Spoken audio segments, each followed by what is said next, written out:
Jonas, capítulo 1, nós lemos os versos 1, 2 e 3. Jonas 1, do verso 1 ao verso 3, a minha versão é a NVI, e diz assim a palavra do Senhor. A palavra do Senhor veio a Jonas, filho de Amitai, com esta ordem: vá depressa à grande cidade de Nínive e pregue contra ela, porque a sua maldade subiu até a minha presença. Mas Jonas fugiu da presença do Senhor, dirigindo-se para Tarsis. Desceu à cidade de Jope, onde encontrou um navio que se destinava àquele porto. Depois de pagar a passagem, embarcou para Tarsis para fugir do Senhor. Hoje nós iniciamos uma nova série de exposições, pensando neste livro de Jonas.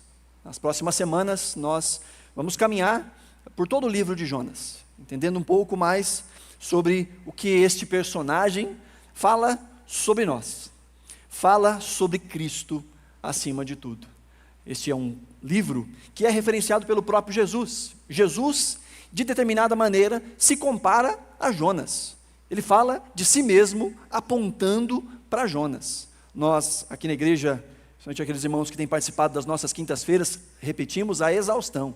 A Bíblia toda é sobre Jesus. De Gênesis a Apocalipse, a Bíblia toda é sobre Jesus. Inclusive, o livro de Jonas é sobre Jesus. Então, ao longo dessas próximas semanas, nós vamos pensar sobre Jonas, sobre nós e sobre o Evangelho, à luz do Evangelho segundo Jonas. Vamos entender um pouco mais do que Deus tem a nos mostrar. Esta é uma história, com certeza, muito conhecida, mesmo por aqueles que não professam nenhum tipo de fé. A partir do texto de Jonas, algumas histórias do folclore popular também foram escritas tendo Jonas como inspiração. Eu sei que quando a gente fala de Jonas, provavelmente a primeira figura que vem à sua cabeça é a figura de quê? Um peixe, pronto. E não é só isso, não. Eu estava pesquisando sobre Jonas em livros infantis, e todo livro infantil que vai falar de Jonas tem a tal do peixe. A Bíblia fala de um peixe grande, alguns falam que é a baleia, né? Mas de todos os versículos que nós encontramos aqui, ao longo de 4 capítulos do livro de Jonas, essa história com um peixe aparece em 2 versículos apenas. O texto não é sobre um peixe, a história não é sobre peixe, nem da relação de Jonas com um peixe. Na verdade, muitos inclusive vão olhar para isso e dizer: olha, está vendo como a Bíblia não pode ser levada a sério? Como que alguém pode ser engolido por um peixe? Isso não existe. Bom, existe sim. Inclusive existem vários relatos de pessoas, de mergulhadores, de pescadores, que foram engolidos por peixes muito grandes, como é o caso de uma baleia.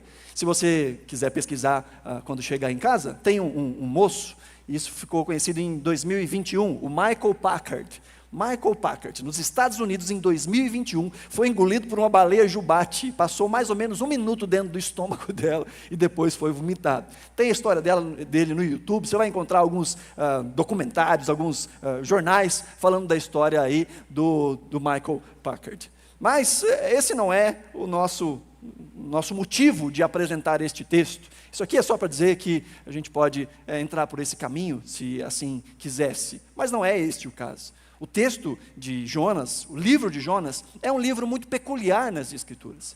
É um livro que tem um entendimento profundo sobre a graça de Deus, ou podemos retirar dele um entendimento profundo sobre a graça de Deus. É um livro que sumariza o Antigo Testamento. É um livro que sumariza a própria obra de Cristo. O livro de Jonas é um livro importantíssimo. Primeiro porque ele é um livro muito esquisito, um livro muito estranho dentro de todos os escritos bíblicos. Quando você vê o versículo 1, diz que a palavra do Senhor veio a Jonas, filho de Amitai. E esta é a forma como os livros proféticos começam. Ou esta é a forma como se fala de profetas. Mas, diferente de toda a literatura profética que nós temos no Antigo Testamento, Jonas quase não fala nesse texto. Os outros textos que são chamados de textos proféticos, o importante é aquilo que o profeta tem a dizer. As mensagens que ele traz. Esse é o foco dos livros proféticos. Mas aqui no caso de Jonas, Jonas quase nem fala.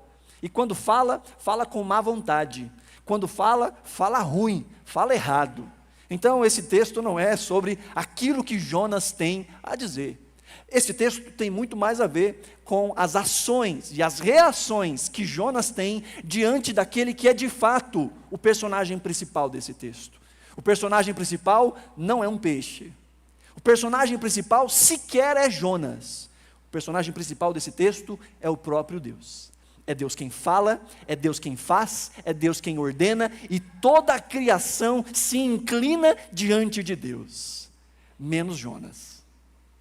Esse é um livro em que muitos têm chamado de uma sátira. Não que ele não seja um livro histórico, mas a forma como ele é escrito como uma grande sátira. Ele é escrito mostrando os absurdos de um profeta que diz que ama a Deus e que sabe que Ele é o Criador do mar e da terra, tentando fugir deste Deus que é Criador de tudo no mar. Esse é um texto absurdo, em que todo mundo obedece a Deus, menos o homem de Deus. A tempestade obedece a Deus, o grande peixe obedece a Deus, os marinheiros obedecem a Deus, uma grande cidade perversa obedece a Deus, uma planta obedece a Deus, o verme que come uma planta obedece a Deus. Só quem não obedece a Deus é o homem de Deus. Esse é um livro que fala de muitos exageros. Por isso você vai ver essa expressão grande aparecendo várias vezes. É a grande cidade, é a grande tempestade, é o grande peixe. É um texto que aponta para as incongruências da nossa fé, de gente que diz que ama a Deus, mas vive na contramão dos caminhos de Deus, principalmente, e esse é o nosso tema da noite, quando obedecer ao Senhor é difícil. Na verdade, obedecer ao Senhor é difícil, porque nos custa, nos tira da zona de conforto. E esse texto, como eu disse, ele é cheio de ironias. Por exemplo, Jonas. O nome Jonas significa pomba, que era um animalzinho muito simbólico para os judeus, como um símbolo de paz, como um símbolo de presença. Quando Jesus é batizado no Jordão, diz a palavra do Senhor, que o Espírito do Senhor veio sobre ele em forma de pomba. Jonas é tudo menos isso, menos essa calmaria, menos essa mostra de uma direção dada por Deus de uma maneira tão suave. Jonas é relutante, Jonas é como um touro bravo, e diz o texto que ele é Jonas, filho de Amitai. Amitai significa fidelidade, então a pomba filha da fidelidade. E se você ler o texto, você vai ver que fidelidade é uma coisa que falta ao tal do Jonas. Esse é um texto que faz questão de mostrar as incongruências daquele que se diz ser um homem de Deus, as incongruências da fé. Há um outro momento em que Jonas vai ser mencionado, que está lá no segundo livro dos Reis, no capítulo 14, falando que ele profetizou durante o reinado do rei Jeroboão II, um rei que é apontado ali como sendo um rei perverso, um rei que andou nos caminhos perversos de seus pais. Jonas profetizou no reino do norte, quando o reino de Israel já era dividido em duas partes, o reino do sul, conhecido como Judá, e o reino do norte, conhecido como reino de Israel. E Jonas profetizou durante esse tempo de Jeroboão II no reino do norte, e profetizou de maneira favorável a Jeroboão II. Embora Jeroboão fosse um homem perverso, Jonas profetizou que tudo ia bem com ele, e que ele ia expandir as fronteiras de Israel, o que de fato aconteceu.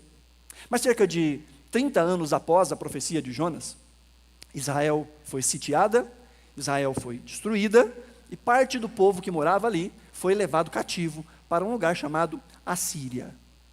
Esse texto, essa mostra, fala exatamente deste tempo em que Jonas está pregando para uma nação, ou deveria pregar para uma nação, que fica conhecida na história de Israel como a nação que dizimou os israelitas. Então, quando o leitor do Antigo Testamento, principalmente o leitor original do Antigo Testamento, vem lendo o texto, que fala inclusive em 2 Reis, sobre os assírios destruindo Israel, mais à frente eles vão ler sobre Jonas. Então, para a leitura do povo de Israel, saber que Deus de alguma forma estava salvando aquele povo, ou estava endereçando graça àquele povo, traz um certo amargor na boca. Então, quem é este homem? Este homem é um profeta. Mas não só isso, Jonas é este que está pregando, e deve pregar, ou deve ser encaminhado para essa grande cidade chamada cidade de Nínive. Nínive era a capital do Império Assírio. Capital do Império Assírio. Se você fizer uma pesquisa rápida também no Google sobre a forma como os assírios governavam e a forma como eles tratavam os seus inimigos de guerra, você vai ver coisas muito complicadas de serem descritas.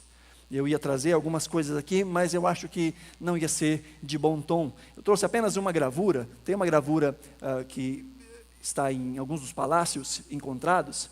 Aqui você pode ver, talvez não consiga enxergar muito bem, um homenzinho abaixado segurando um indivíduo, enquanto isso o outro está com a mão dentro da boca dele, porque uma das torturas que os assírios faziam era arrancar a língua dos seus inimigos. Não só isso, mas eles também esfolavam seus inimigos vivos, arrancavam a pele enquanto eles estavam vivos. Existem alguns relatos de que eles cortavam os membros, esquartejavam seus inimigos com eles vivos. Arrancavam um braço, depois arrancavam uma perna, depois arrancavam uma outra perna e deixava apenas um braço para que eles pudessem ficar cumprimentando a pessoa até que ela morresse. Eles eram empalados pelos assírios. Eles eram obrigados, as familiares eram obrigados a carregarem os seus parentes agonizando durante as caminhadas nas praças públicas para mostrar o poderio dos assírios. Já deu para dar uma embrulhada no seu estômago aí? Pois é. E Deus diz: Jonas, vai para a capital da Síria e pregue para eles. Às vezes, fazer a vontade de Deus não é uma tarefa muito fácil. Por que será que Jonas então fugiu? Por que Jonas fugiu desta tarefa? Talvez você diria, por medo. Mas se você ler o texto todo, você vai ver que não é medo que o Jonas tem. O Jonas sabe que, de acordo com a perspectiva dele, essa tarefa é uma tarefa inútil. Porque apenas duas coisas poderiam acontecer. Quando Jonas pregasse juízos sobre Nínive, a primeira coisa que poderia acontecer era eles rejeitarem a palavra de Jonas. E Jonas estava no sal. Jonas morria. Parece que não é uma boa opção. Mas a segunda coisa, que para Jonas era pior ainda, era que eles aceitassem a mensagem, fossem perdoados por Deus e não recebessem o castigo que ele achava que eles mereciam. Jonas termina o livro com este povo que ouviu a sua mensagem, todo convertido. Todos. Do menor ao maior, diz o texto. E como esse é um texto muito irônico, é o primeiro profeta, ou o primeiro homem de Deus, que ao ver o seu ministério frutificando, ao invés de se alegrar, fica triste e pede para morrer. Ele diz: Senhor, é por isso que eu não queria vir. Desde lá de casa, é por isso que eu não queria vir. Porque eu sei que o Senhor é um Deus bondoso e misericordioso. Olha, Jonas está usando isso para xingar Deus. Senhor, eu sei que o Senhor é bondoso e misericordioso, e que promete castigar, mas quando o povo se arrepende, o Senhor abençoa e o Senhor perdoa. Por isso eu quero morrer. Jonas está sendo chamado a pregar a esta cidade, mas esta é uma cidade que para ele não é nada digna de salvação, de que não merecem ouvir a boa nova, ou que não merecem ouvir nenhum tipo de intervenção de Deus. Jonas está guardado na sua própria autojustiça. Jonas se acha merecedor de mais graça do que qualquer outra pessoa daquela cidade. Então Jonas foge. Mas não é uma fuguinha, não. Não é uma coisa pequena, não. De Samaria, provavelmente onde estava Jonas, até Nínive, há uma distância de mais ou menos uns 800 quilômetros, que naquela época as pessoas faziam isso a pé. Tem aqui o mapa da distância de Jerusalém a Nínive, consegue ver, mas ao invés de subir em direção a Nínive, Jonas desce em direção a um porto, ali na costa, na cidade de Jope. Mas o objetivo dele era ir para mais distante. Põe um outro mapa aí. Jonas quer ir para Tarsis. É um pouco distante, né? De Nínive. Tarsis é literalmente o fim do mundo conhecido da época. Na costa da Espanha, um lugar que era conhecido como um lugar paradisíaco. E Jonas acha que é muito melhor ele correr com a sua própria vida, fazer as coisas para a sua própria vida, deixar de ouvir a Deus, deixar de seguir a vontade de Deus, porque ele tem uma ideia melhor. E a ideia é ir para longe, ficar indisponível a Deus e cuidar da sua própria vida. Mas Jonas se esquece que enquanto ele acha que está fugindo para poupar a sua vida, o que ele está fazendo é fugir da sua vida, fugir da sua identidade, fugir do seu propósito. Jonas é profeta e profeta profetiza. O problema é quando aquele que não compreende a sua identidade quer fazer algo que não foi feito para fazer. Aí dá ruim. Quando nós não entendemos que Deus nos criou com um propósito, que Deus nos criou para algo, e todos nós fomos criados para algo, e só vamos encontrar de verdade a felicidade quando entendemos esse algo. Há uma frase antiga que se diz que existem 2 grandes dias, os dias mais importantes da nossa vida. O primeiro é quando a gente nasce, e o segundo é quando a gente descobre por que nasceu, ou para que nasceu. Ter um propósito, entender um propósito, entender a nossa identidade. E a identidade de Jonas era profetizar. Ele não encontraria felicidade em nada mais do que isso. Mas ele achava que o caminho dele era melhor do que o caminho de Deus. Ainda bem que é só Jonas que pensa assim.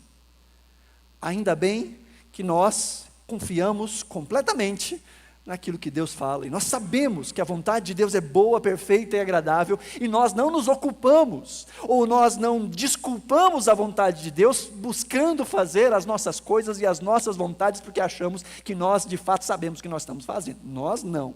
Jonas sim. Como é um texto de ironia, você vai ver uma ironia ou outra ao longo das exposições. Jonas busca fugir. Fugir de quem? De Deus. Jonas profeta. No capítulo seguinte, Jonas, na sua oração, ele faz uma oração linda, costurando o livro dos Salmos. Ele pega várias porções dos Salmos e faz uma bela oração. Jonas conhecia os Salmos. Jonas conhecia o Salmo 139, em que o salmista diz: para onde posso fugir da tua presença? Se eu for ao mais alto dos céus, o Senhor ali está. Se eu fizer a minha cama nas sepulturas, ali o Senhor está. Se eu pegar as asas da alvorada e ir de uma extremidade à outra, mesmo ali o Senhor está. E Jonas tenta fugir, mas ele não está fugindo de Deus, ele está fugindo da sua própria vida. Jonas é um espelho daquilo que Israel deveria ser e não foi. Jonas é essa denúncia daquilo que Deus havia dito que Israel deveria ser, bênção para todas as nações. Deuteronômio capítulo 4, Deus diz àquele povo: olha, vocês vão seguir este caminho, vocês vão conhecer os meus estatutos e viver, e assim as nações ao redor vão olhar para vocês e vão dizer: mas que povo abençoado é esse? Que povo é esse que tem leis tão justas? Que povo é esse que tem um Deus tão próximo? A palavra de Deus para Israel é que Israel fosse um luzeiro entre as nações. Isaías usa essa expressão: vocês são luz entre as nações. Outros profetas falam isso: vocês são luz entre as nações. Deus havia feito de Israel o seu povo, sem que esse povo merecesse. Deus havia estendido a sua graça e conduzido um povo, ou primeiro, feito um povo, a partir de um homem pagão, que vem da região da Babilônia, um homem chamado Abrão. E a partir de Abrão, Deus constrói uma grande nação. E essa nação, em determinado momento, está cativa no Egito. E Deus, com mão forte, poderosa e abençoada, tira esse povo do Egito e leva para uma terra prometida, uma terra que mana leite e mel.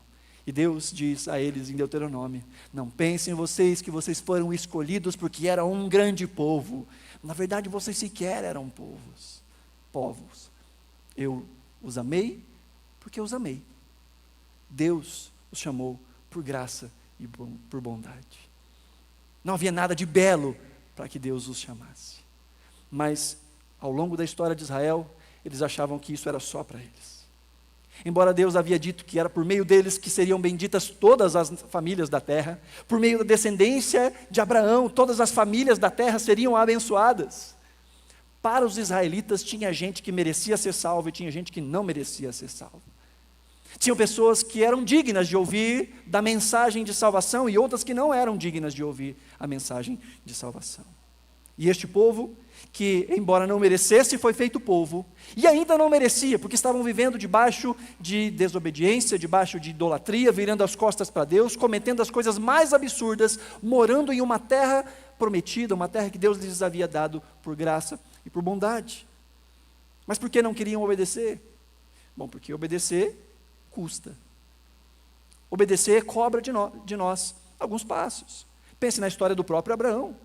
Abraão tinha que sair da sua terra, da sua parentela, da casa do seu pai, para uma terra que Deus nem falou onde é que era. Abraão, vem. Vem para onde? Só vem, no caminho eu te conto. Você fala assim, mas isso é coisa do Antigo Testamento. Bom, mas Jesus, enquanto caminhava, ia olhando para um e para outro e dizendo, vem e me segue.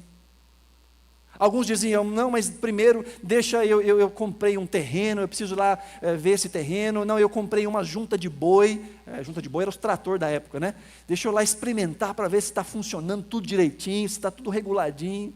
Outro dizia, não, deixa eu sepultar meu pai primeiro. Veja, todas as desculpas lícitas, boas, justas.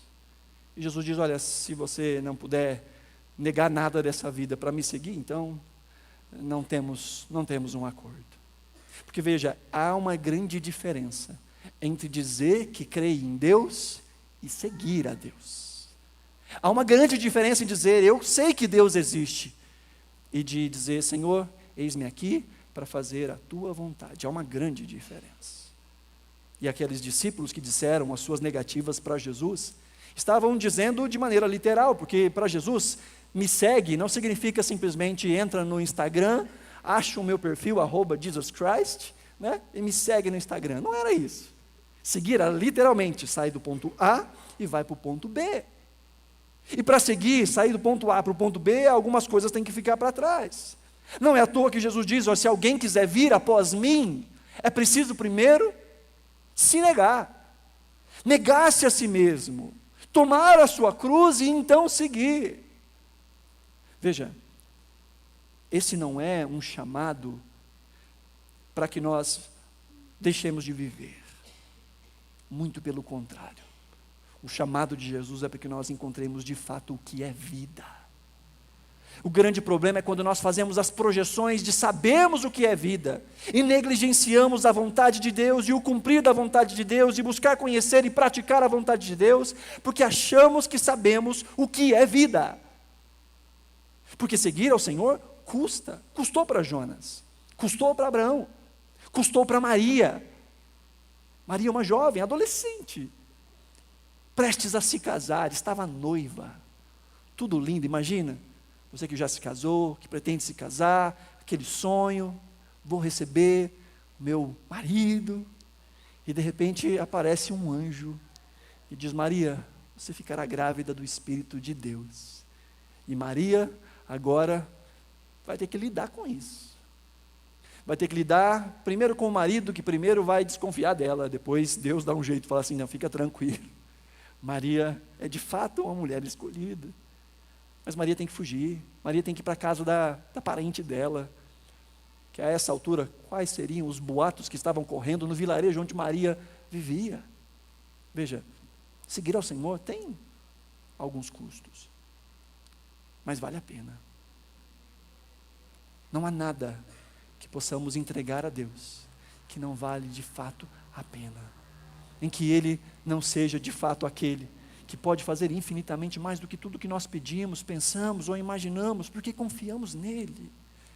Jonas é o espelho de um Israel relapso, de um Israel que não queria cumprir o seu papel. Mas por que não dizer que Jonas é também o nosso espelho? Que Jonas também fala um pouco sobre nós, que nós fomos chamados para sermos luz entre as nações. O Sermão do Monte, Jesus diz aos seus discípulos, vós sois sal da terra e luz do mundo. E ele diz mais, brilha a vossa luz diante dos homens, para que ao olharem as obras de vocês, glorifiquem ao vosso Pai que está nos céus. Porque Jesus está falando de viver de acordo com a vontade de Deus. E por quê? Porque nós não éramos povo. Nós não merecíamos dessa graça e dessa bondade que o Senhor estendeu a nós, mas Ele a estendeu. E não só isso, queridos, eu não sei você, mas eu olho para mim e eu sei que eu não mereço. Eu continuo a não merecer esta graça. Não há nada que eu faça para que eu possa dizer, agora eu estou merecendo um pouquinho mais. Não! A graça foi derramada porque Ele é bom, porque Ele é gracioso, porque Ele é lindo, mas não porque eu sou alguma coisa. Agora, a partir disso, nós somos chamados a abençoar. Deus não só nos chamou para sermos abençoados, mas para sermos bênção, para sermos abençoadores. Esse é o nosso chamado. Esse é o chamado de todo filho, de toda filha de Deus. Obedecer ao Senhor para que a luz dele seja vista, mas também obedecer ao Senhor que nos manda ir. Porque afinal, todos nós já ouvimos o Senhor nos comissionando a ir pregar também. Ouvimos ou não ouvimos? Todos nós já ouvimos, de maneira audível, Deus dizendo, vá. Já ouviu?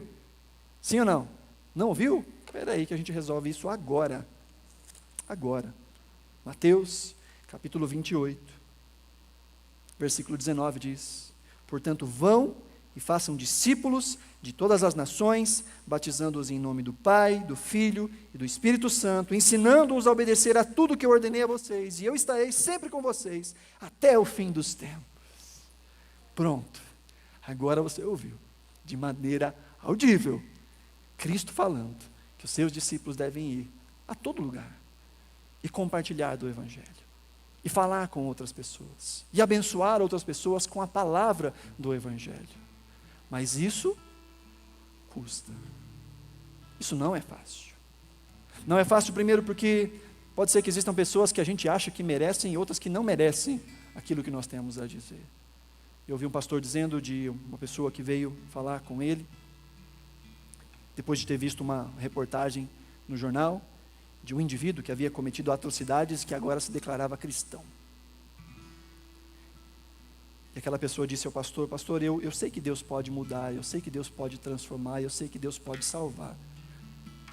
Mas a minha oração é que isso não tenha acontecido, para que essa pessoa pague por todos os males que ela cometeu. Vez ou outra, podemos achar que a nossa justiça é melhor do que a justiça que deve ser derramada da parte de Deus. Por vezes podemos pensar que nós somos mais dignos de salvação do que outras pessoas. Senão, por que é que nós não falaremos do amor de Cristo a outras pessoas? Ok, às vezes o problema não é a pessoa, às vezes o problema é a mensagem. A mensagem de Jonas, em uma terra pagã e violenta, era juízo. E falar e confrontar não é nada confortável, não é nada fácil. E às vezes até mesmo falar o amor não é fácil. Podemos pensar, e o que as pessoas vão pensar de mim?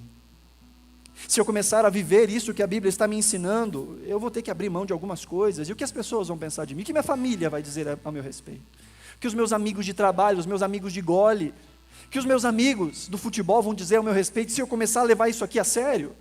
Um relacionamento com Deus a sério, o que as pessoas vão falar ao meu respeito?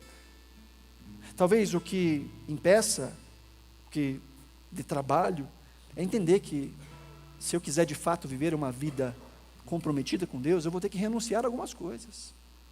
Renunciar à minha agenda, talvez. Pegar alguns caminhos que eu não pegaria. Ou deixar algumas coisas que eu não deixaria. Por amor ao Senhor. Às vezes Deus nos chama para coisas, e Deus tem para nós dons, talentos, ministérios, direcionamentos. Mas podemos ser como Jonas. E escolhermos aquilo que a gente acha que é melhor para nós, enquanto nós cuidamos da nossa própria vida. Veja, foge de Deus quem não confia que Ele é bom. Foge de Deus quem não confia que o caráter dEle, o caminho dEle, é melhor do que o nosso. Mas veja, esse texto fala sobre Israel, esse texto fala sobre nós, mas acima de tudo esse texto fala sobre Cristo. Jesus diz no Evangelho de João, eu sou a luz do mundo. E é Jesus que, de maneira diferente de nós que não merecíamos ser povo, fomos feitos povo. E Jesus, que não merecia ser feito homem e viver aquilo que nós estamos submetidos pelos nossos próprios pecados, Jesus se fez homem. Custou. E Jesus estava disposto a pagar por todos os custos. Abriu mão da sua própria glória. O texto de Filipenses diz que ele não teve por usurpação ser igual a Deus, antes se humilhou, se esvaziou e assumiu a forma de homem. O Deus que criou todas as coisas, que sabe todas as coisas, que pode todas as coisas, durante um tempo estava preso em um local geográfico. Durante um tempo podia dizer, bom, eu não sei nem a hora que eu vou voltar. Isso só o Pai sabe. O Deus que é todo poderoso durante um tempo, foi esbofeteado, foi chicoteado e foi levado à cruz, como ovelha muda ao matadouro. Jesus diz em Mateus capítulo 12, do verso 38 em diante, quando alguns fariseus e mestres da lei começaram a dizer a ele, mestre, queremos ver um sinal milagroso feito por ti. O verso 39 diz que ele respondeu, uma geração perversa e adúltera pede um sinal milagroso, mas nenhum sinal será dado, exceto o sinal do profeta Jonas. Pois como Jonas esteve 3 dias e 3 noites no ventre de um grande peixe, assim o Filho do Homem ficará 3 dias e 3 noites no coração da terra. Os homens de Nínive se levantarão no juízo contra esta geração e a condenarão, pois eles se arrependeram com a pregação de Jonas. E aqui está algo que é maior do que Jonas. Jesus diz, eu sou muito maior do que Jonas. Jonas tentou fugir, eu me dou, eu me entrego. Jonas achava que só os seus compatriotas eram dignos de salvação. Eu vim para que todo aquele que nele crê não pereça, mas tenha a vida eterna. Gente de todo povo, tribo, língua e nação, o Senhor chama por meio do sacrifício de Jesus. Jonas tentou fugir para não encarar a misericórdia, ou talvez para não encarar perigos. Jesus foi de encontro ao perigo, a fim de que a misericórdia fosse estabelecida e disponível para nós. Veja, nós fomos feitos povo de Deus sem merecer. Medite nisso. Seja grato a Deus por isso. Mas nós não fomos salvos apenas para sermos abençoados. Há um propósito, há uma missão. O mesmo Deus que diz, o mesmo Cristo que diz, vinde a mim, é o Deus que diz, vão. O mesmo Cristo que faz esse convite abençoado, e todos nós gostamos de ouvir esse convite, vinde a mim, do jeito que você está, vinde a mim. Mas ele diz, agora tome sobre você o meu jugo e aprenda de mim, caminhe comigo no discipulado, caminhe comigo na vida, viva comigo, aprenda de mim, conheça as minhas obras, conheça quem eu sou. É o Cristo que diz, agora vocês vão, e vão ser luz, vão ser sal. E o que é que nos impede de obedecer a Deus? O que é que nos impede de ser sal desta terra e luz desse mundo? Quais são as coisas? Qual é a nossa Nínive? O que é que está nos atrapalhando? O medo? A vergonha de falar de Cristo para aquele que está ao nosso redor? É muito gostoso estarmos como comunidade, e eu fico feliz que tenho visto que a nossa comunidade tem crescido. Glória a Deus por isso. Pessoas têm se achegado a nós. Glória a Deus por isso. Mas e nós temos ido em direção a essas pessoas? Temos partilhado do Evangelho com quem ainda não conhece o Evangelho? Nós somos chamados para isso. Nós somos chamados de profetas. Deus nos deu dons, talentos, ministérios. Nós somos chamados para sermos bênção. Mas podemos encontrar outras formas de viver a nossa vida, achando que encontraremos ali a verdadeira felicidade. Eu encerro com uma ilustração. Diz que tinha um lenhador que tinha que derrubar algumas árvores numa área onde haveria uma construção. E quando ele chega próximo de uma árvore, ele vê um passarinho começando a fazer o seu ninho. Então ele pega o seu machado e com a parte de trás do machado ele começa a bater, incomodando aquele passarinho. O passarinho sai daquela árvore e vai para uma outra árvore. Ele então vai até aquela outra árvore, pega o machado e com as costas do machado bate naquela árvore de novo. E o passarinho sai e vai para uma outra árvore. E ele repete isso. Eu fico pensando, né? Cabeça do passarinho, que cara maluco, o que está fazendo? Me deixa em paz. Até que esse passarinho vai para uma pedra distante e ali começa a fazer o seu ninho. Sabe, queridos, às vezes Deus balança algumas árvores da nossa vida. Porque você pode se pendurar em qualquer árvore que você acha que vai ser o melhor lugar para fazer a sua casinha. Todas as árvores vão cair. Um dia todas as árvores vão cair. Uma vida segura é aquela que é fundamentada na rocha. E essa rocha não vai cair. Essa rocha é inabalável. Todas as demais coisas onde nós tentamos apoiar as nossas vidas são passageiras. Algumas querem a nossa presença por causa do nosso esforço, por causa das nossas aptidões, por causa de qualquer outra coisa que nós podemos dar. Mas um dia a gente não pode dar mais nada. Um dia a coluna já não funciona como deveria funcionar. Um dia a memória já não funciona como deveria funcionar. Um dia as produtividades, um dia a beleza. Sinto te dizer, a beleza um dia vai embora. Não vou dizer que já foi bonito um dia, mas a coisa vai piorando com o tempo. Tudo passa. E qualquer coisa que nós fundamentarmos a nossa vida, que não for aquilo que de fato é eterno e durará para todo sempre, não só aqui, mas para além daqui, nós estamos apoiando a nossa casa e a nossa vida em um terreno que hora ou outra vai nos deixar na mão. Por isso, deposite o seu tesouro em Cristo.